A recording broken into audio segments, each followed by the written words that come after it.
all aware, we have made 2 attempts already on universal health coverage, and both of them have failed. And I don't want a 3rd attempt to fail. So you remember Charity Ngilu and Professor Nyang' Nyong'o tried it in the coalition government. There was another attempt by our Jubilee administration, and both attempts flopped. This time round, we must get it right, and that is why I am personally engaged in making sure that that program succeeds. I did make a commitment to the people of Kenya that I would assign my deputy responsibilities, because the history we have is different. And one of the major responsibilities that has assigned my good deputy is to act as the liaison and to provide a framework for the executive to work with and support and make interventions on behalf of our independent officers and commissions. This was premised on my belief that the work of independent officers and independent commissions is critical to the delivery of government programs and to the success of our country. It's also premised on my belief in the independence of these commissions, and that their work must not go to waste and must count in the delivery of our government program. You've heard from the Deputy President that my instructions were very clear. We have no intention whatsoever to managing the commissions or interfering in the work of the commissions. Our liaison and our collaboration and working together is to make it much more efficient for you to engage in government, that we support the work you do. And you have said yourselves that you've had challenges with the implementation of the recommendations that you always make. The Office of the Deputy President will now make it easier and possible for us to implement all the recommendations that you make to all the institutions in the executive. We have recommendations that come from the Auditor General. We have recommendations that come from SRC. We have recommendations that come from every independent office. It is my commitment that we want those recommendations implemented, and that is why we are working together. I also know that many independent offices and independent commissions have challenges with matters budget. That is why, again, I assigned the High Office of Deputy President to assist the commissions to negotiate their way and to appreciate the nature of the budgets that you need, because you have said in this meeting that sometimes when we sectorize our budget, you get lost in between, and sometimes you are forced to compete for resources with the very people that you oversight, and therefore it is in their interest to make sure that you don't get as much resources so that you don't give them trouble. So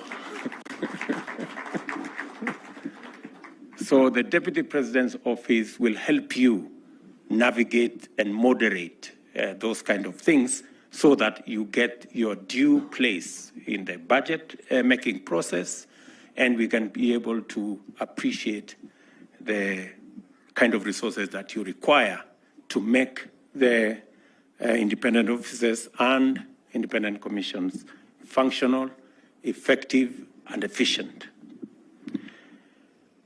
matters to do with logistics, human resource, and the whole of that space that you require, you will also have an opportunity to discuss with us through the Office of the Deputy President so that, again, we can give you the latitude to hire the people you need and also to ensure that we look at the whole of government approach in dealing with independent officers and commissions. And finally, our approach is also to ensure that legislation that we prosecute as an administration through Parliament does not interfere with the independence of the commissions and does not claw back from some of the responsibilities that are assigned to you, because from where I sit as Deputy President before, I realized that that was one of the challenges that we had when dealing with independent officers and commissions. So that is the context that we are having this, this engagement. It is the same context that we have an engagement with the judiciary. Our belief is that an efficient, effective, independent judiciary serves the country better and holds all the other institutions of government to account, which then works for the people of Kenya. Our commitment to work with the judiciary is based on the executive supporting the judiciary in all manner of ways and eliminating unnecessary friction so that the judiciary can be effective in delivery of justice to the people of Kenya, and the judiciary can also stand up to impunity, whether it is by the executive or by the legislature, so that we can serve the country better. We're also committed to supporting our legislature. I have had consultations with the speakers so that they can also better discharge their oversight responsibility, provide a platform for the people of Kenya and their representatives to make their case and to pass legislation that ensures that this country moves forward. And we are shortly working with the National Assembly and Senate to facilitate the executive to be better held to account by appearing on the floor of the House to answer questions, to explain policy, to attend to the needs of the people's representative in Parliament without necessarily compromising the independence of the executive or mixing the executive with the legislature. It is born out of our belief that accountability is what will cause us to deliver to the people of Kenya. So it is in that context that I believe that we need to have a working formula and metrics and arrangement between all arms of government, including our independent commissions and independent offices. And therefore, I welcome all of you to this very highly important gathering. Thank you for making time to be here. I appreciate the goodwill that you have shown, and I do not take it for granted that we can sit together as different arms of government and independent institutions to think about how we can deliver better for the people of Kenya. We have all come here to participate in a long overdue meeting. I know you've had consultations with my deputy in different situations, but I was also looking forward for us to having this meeting so that we can inaugurate a new paradigm in our collective deliberation, consultation, and aim at working to unlock the full potential and promise of our constitutional dispensation. This way, we afford ourselves the opportunity to do much more to guarantee greater freedom, entrench a culture of human rights, deepen democracy, and establish a new standard for the rule of law, transparency, and accountability in our country. The Constitution has mandated us to perform different but no less special tasks to promote a sound environment for the attainment of the greater well-being and the flourishing of our full human potential of each and every one of our people. In the dozen years that we have passed since the promulgation of the new Constitution, there can be no doubt about the profound potential of this majestic charter to transform Kenya into a modern, progressive democracy enjoying shared prosperity. The Constitution focuses on the freedom, capability, and well-being of citizens to promote strong, healthy families which make up robust, industrious communities. In turn, communities constitute a diverse, cohesive, stable, peaceful, and a prosperous nation that we all share in leading. The Constitution recognizes the promotion and actualization of the rights and freedoms and fundamental freedoms set out in the Bill of Rights as the demonstration as well as intent of its institutional dispensation. The Constitution severely restricts the range of conditions under which these rights and freedoms may be limited and forecloses any possibility of the state avoiding its obligation to observe, respect, protect, promote, and fulfill these rights and fundamental freedoms. All the functions performed by the state in the name of the people affect their experience of at least one right and or fundamental freedom. It is thus possible to categorize state functions in terms of the rights and freedoms directly affected by them. The organs of government, together with their constituent mandates and functions, as well as commissions and independent offices, are explicitly and implicitly directed towards the observance and fulfillment of certain constitutional obligations connected with corresponding rights and freedoms. The national values and principles of governance set out in Article 10 are both the means as well as the ends of the actualization of the constitutional dispensation and implementation of rights and freedoms. We have classified our ministries, departments, and agencies into thematic clusters for effective coordination of delivery and for better evaluation of performance. The thematic clusters are based on the pillars of our bottom-up economic transformation agenda, commonly known as the plan, for the rapid socio-economic transformation of our country to achieve shared prosperity from the bottom going up. A number of functions can be seen to be cross-cutting and may be understood to be principally enablers. In any event, the pillars of our transformational agenda converge with the economic and social rights in Article 43 of our Constitution.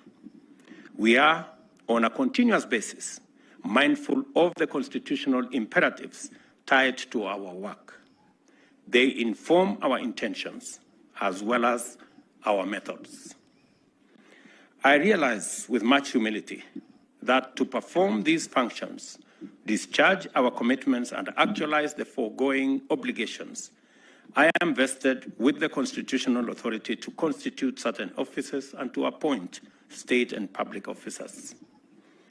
I am also authorized to mobilize resources and allocate them for expenditure through the budget in order to finance performance of their duties. I do not perform these functions in isolation.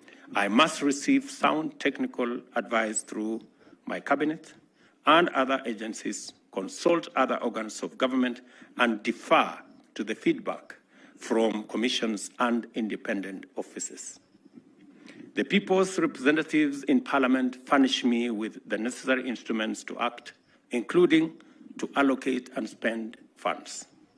From time to time, the judiciary likewise furnishes me with decisions, opinions, and advisories arising from its exclusive constitutional mandate to interpret the Constitution and all laws. We are cognizant of this robust system of checks and balances, which locks us into a purposive dynamic that permits us to do only right and proper acts and restrain us from pursuing improper and illegitimate objectives and courses of action. The Constitution recognizes the need for an institution to safeguard government against perverse or undesirable effects arising from a distortion of the system of checks and balances through collusion, capture, impunity, or asymmetry. It also recognizes the possibility of abuse, corruption, conflict of interest, and undue influence that can undermine the effectiveness of government and frustrate public interest. The safeguard designed by the Constitution to ensure that the public interest is insulated from failures in the three arms of government is the institution of commissions and independent offices set out in Chapter 15 of the Constitution. The objects for which they are established are explicit. 1, to protect the sovereignty of the people. 2, to ensure the observance by all state organs of democratic values and principles. And 3, to promote constitutionalism. A very strong indicator of their safeguard, or a very strong indicator of their safeguard role, is the constitutional architecture, in the fact that they are only subject to the Constitution, the law, and utterly liberated from any external influence, control, or direction. Likewise, to further highlight this constitutional pride of place, the tenure, terms of service, discipline, and removal are rigorous and entailed by design and are also explicitly expressed in the Constitution itself. To remove a member of a commission or holder of independent office, a petition has to be transmitted to the President after consideration by the National Assembly. The President may suspend the member, but shall appoint a tribunal to investigate the matter and make a binding recommendation to the President. There is no provision for a tribunal to say the President will decide. It is the tribunal that decides whether that person is dismissed or is reinstated. Commissions and independent offices are indispensable to the integrity, efficiency, and effectiveness of government, much in the same way as the internal audit function does to organizations. It generates actionable insights to orient strategy implementation so as to avoid risks and losses, enhance integrity and accountability, and improve governance and controls. We are committed as an administration to full and consistent compliance with the Constitution as a means of achieving sustainability in our governance agenda and demonstrating that sustainable development demands institutional soundness, which calls for constitutionalism. We are not going to indulge in the escapist fallacies of excusing impunity by citing development, or the cynical binaries pitting prosperity as a trade-off against freedom, or for that matter, compromising democracy and oversight in the name of unity. We will never go back to the handshake conundrum that compromised the oversight role of the opposition over government in the name of unity. And we are going to demonstrate that it is possible to work with the people who did not vote for you as an opposition, holding government to account, but serve all the people of Kenya without distinction of who voted for which side. That is a possibility. And that is a reality we must live with. The integrity of the state lies in constitutionalism. For us to deliver on our commitments and achieve the transformation we envisage, we must recognize that our institutions matter. All institutions matter. As you know, this position is not new. We pledged to take measures to enhance the autonomy and efficacy of independent institutions from the first day of this administration. I can confirm to you that shortly after our inauguration, I executed necessary instruments to appoint judges who had waited inordinately, unnecessarily, for long. I also transferred the police budget, which was unnecessarily, unconstitutionally, and illegally in the office of the president. I transferred that budget to the office of the Inspector General and appointed the IG to be the police service accounting officer. I will also enhance the budgetary allocation to the judiciary as promised, with continuous commitment to sustain it for 5 years in order to accelerate its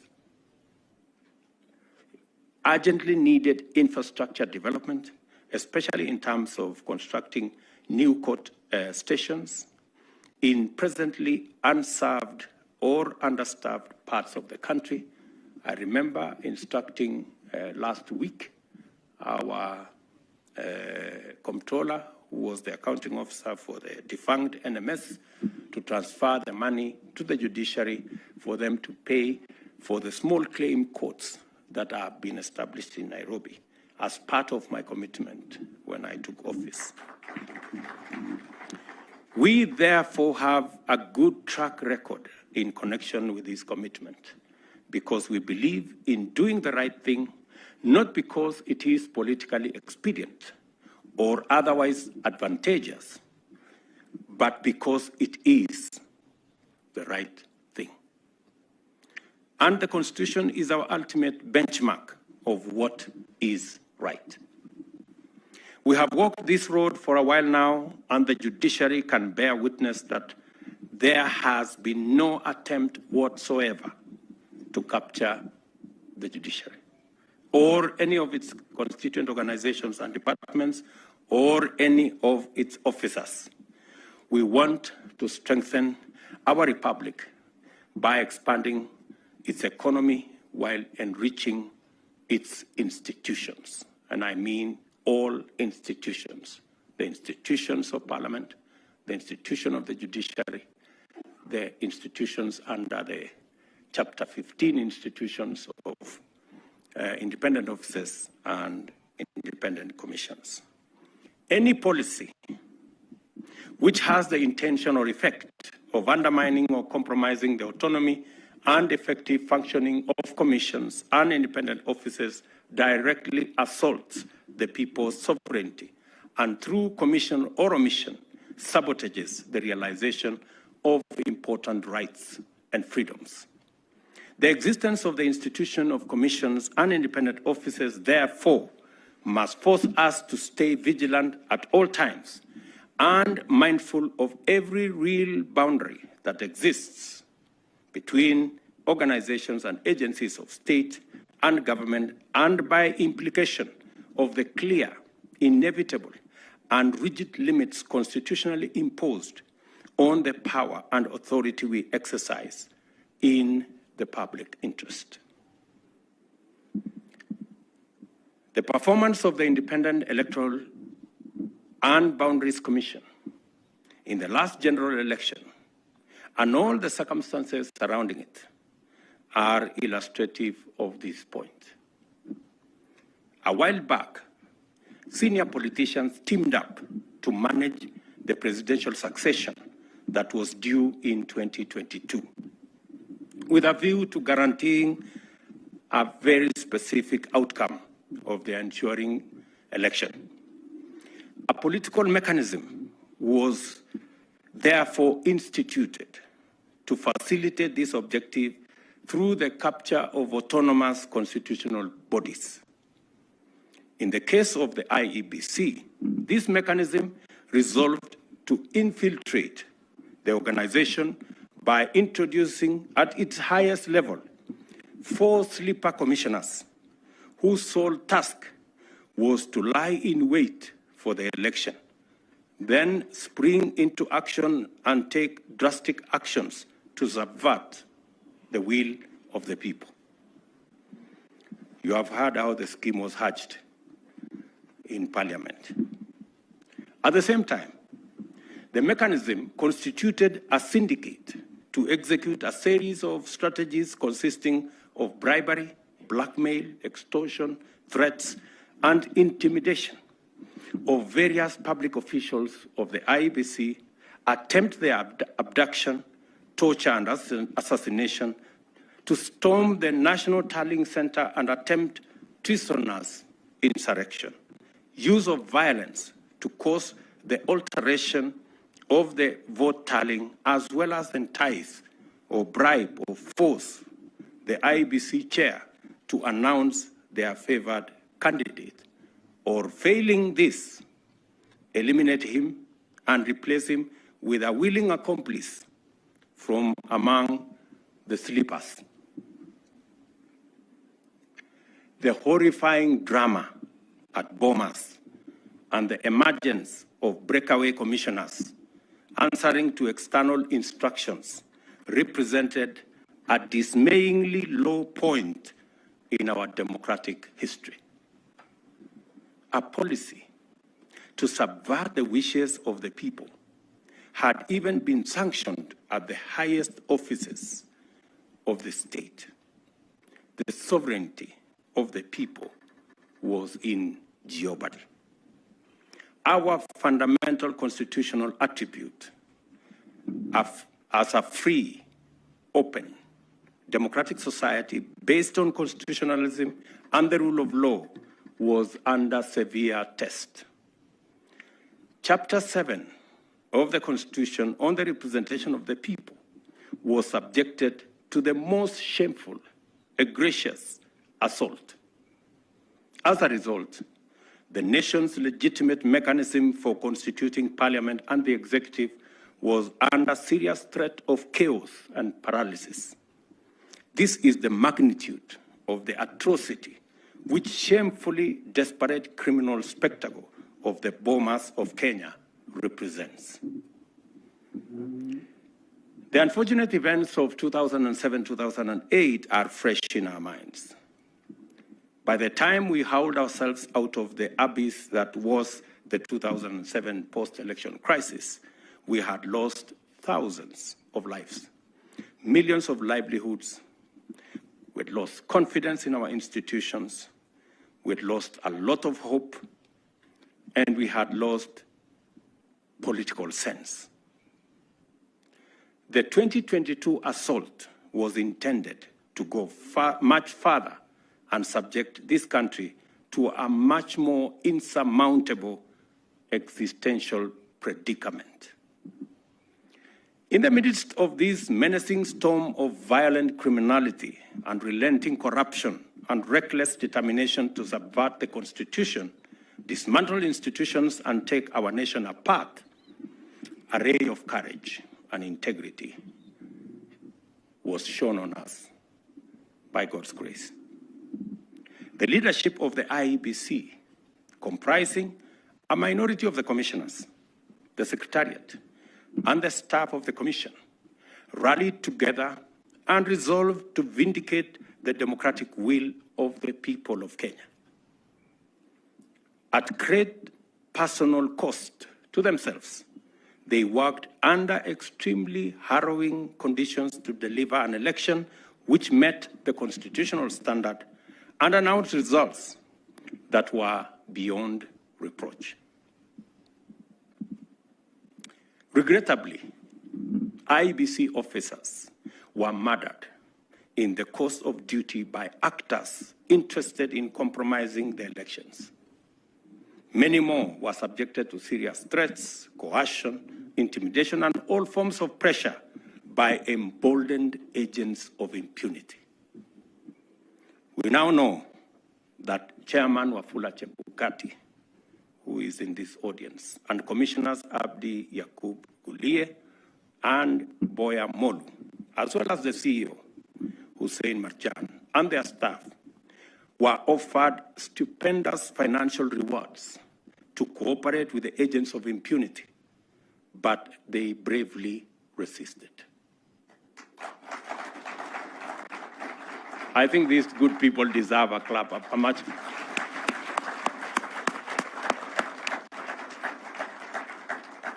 We also know that they were subsequently threatened with dire consequences for them and their families if they did not do the system's bidding and overturn the choice of Kenyans.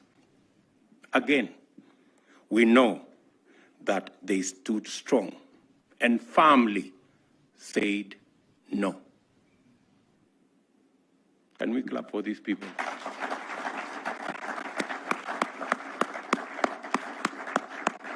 Chairman, stand up, and your two commissioners and the Marjan, please let us clap for those great people. You may take your seats.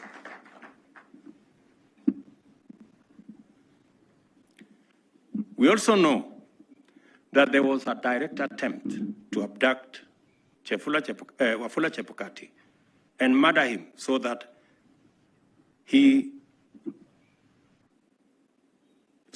commission would be paralyzed, or a compliant commissioner take over and subvert the people's sovereignty. It was a hard, cold, and lonely time. The threats were dire. The promised rewards very lavish, and the pressure relentless. It matters always that a public officer endeavors to do the right thing. It matters even more that a state officer did not once hesitate, even for the briefest moment, to stand his ground and do the right thing under the circumstances surrounding the announcement of the final presidential results in Bomas. We salute with great admiration the steadfast and the steadfastness, integrity, and leadership through example that Wafula Chebukati provided at the IEBC.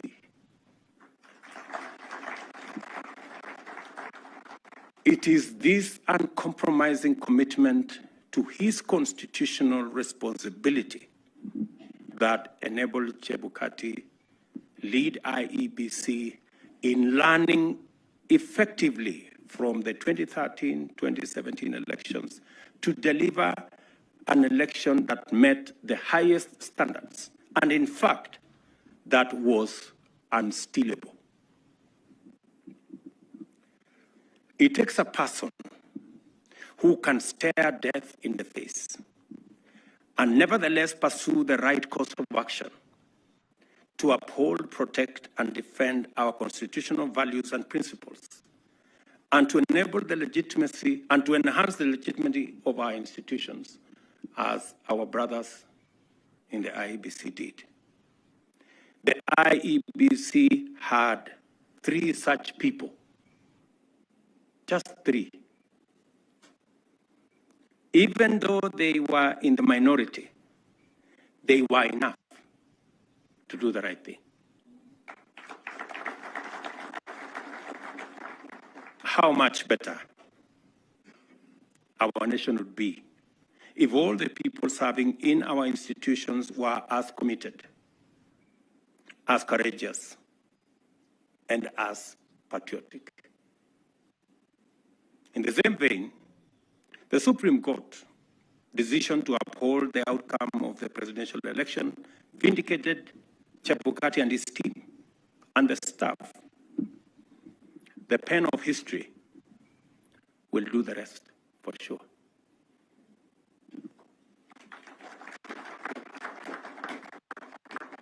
Through Wafula Chebukati, we have seen what integrity looks like at work. We have witnessed him lead an organization in learning from its mistakes and do better each succeeding time. We have seen him refine the art and science of delivering elections that are difficult to overturn.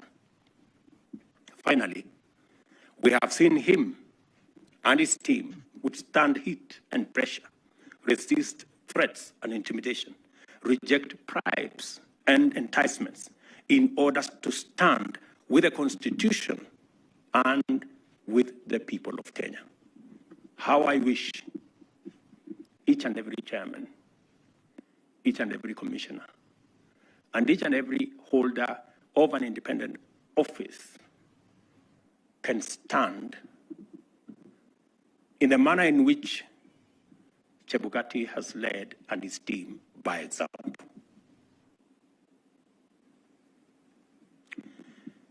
I hope that no other chairman of IEBC or indeed any other institution or commission will have to endure the kind of humiliation, threats, blackmail, bribery, and everything else that Chebukati and his team went through. Chebukati's experience and the fine example, and his fine example brings home in graphic detail the implicit admonition of the Constitution. Commissions and independent officers are the auditors of auditors. They watch over watchmen. The attainment of the promise of this constitutional dispensation depends on their integrity and vigilance. If commissions and independent officers or their leadership or membership go rogue, the people will be on their own as things fall apart. If, on the other hand, commissions and independent officers are steadfast in advancing their constitutional mandate, as the Chebukati team have demonstrated to us, Kenya's institutions will receive the necessary impetus towards realizing the people's aspirations by protecting rights, enhancing freedoms, deepening democracy, and unlocking the huge potential that our country is. As a matter of fact, this is my principal motivation for initiating this engagement between the executive and the commissions and independent institutions. I believe in teamwork. We are all on the same side, even if we play different parts. If every institution rises to their highest potential and operates effectively, there will be opportunity for coordination, collaboration, cooperation, and complementarity, as well as a healthy competition for the benefit of the people of Kenya. And I dare say the same of Bishop Emeritus Eliud Wabukala. Your service at EACC, the stability you have brought, the focus you have instilled, and your team stands out. You leave EACC with your head high up. And again, congratulations. Congratulations, my sister, Dr. J. Kiringai. You have worked with me. I know your passion and commitment. I remember the incident when I told you, please, when it's time to leave, don't hesitate. And I was saying it in the context of those of us who are politicians, because I was explaining to her how many politicians, they never know when to leave until the people throw them out. So, but I agree with you. Maybe it's time to change stations, not. And the things you have so passionately articulated about our cities and towns, I agree with you. It is on my radar to do. Our housing plan is targeting our cities and towns so that we can eliminate informal settlements and the people who live in squalor. Our plan on solid waste to energy, both in Nairobi and all the other towns, is part of the plan around our cities. Our plan on greening cities and making sure that they are clean, including the commission we have set up on Nairobi rivers, is part of the plan of us sorting out our cities. So we are properly aligned and we share in that vision. And I agree with you, I've had consultations again with all our county governments that their true independence and their true service will be realized the day they realize that they are a government, and a government is run by resources that you raise. You don't wait for resources from another place. And so I'm very happy that we share, having been in that space for a while, and my good deputy will pick up from where we left, and the team that will be coming in IBEC to push it to the next level. I have already given my handing over notes to my deputy on matters to do with IBEC. He knows where we left. So again, congratulations to you, and my very best wishes in your next station.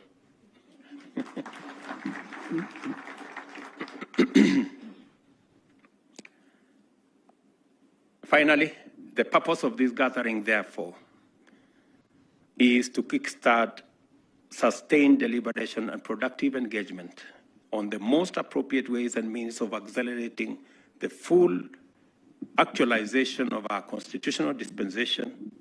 We are mandated to reason together from time to time and to collaborate in forging the best way forward for protecting and enhancing democracy, the rule of law, transparency, accountability, and all areas of human rights and culture. There is a role for each one of us, and therefore we must play that role to ensure that more than a decade after its promulgation, we can facilitate the Constitution to unfold its wings so that Wanjiku can finally behold in its full flight. Congratulations to all of you. I look forward to working with you in the various spaces that we interact. As my deputy has said, we will have continuous engagement with your good selves, not for any other reason, but to facilitate your work as you serve the people of Kenya, because your service is critical to the success of us as a country. And therefore, we are partners, we are collaborators, we will work together in forging the way into the future. I want to say congratulations, Eliud, for a wonderful service to Kenya. Congratulations, Jane, for what you have done. Congratulations, Wafula Chebukati, Molu, and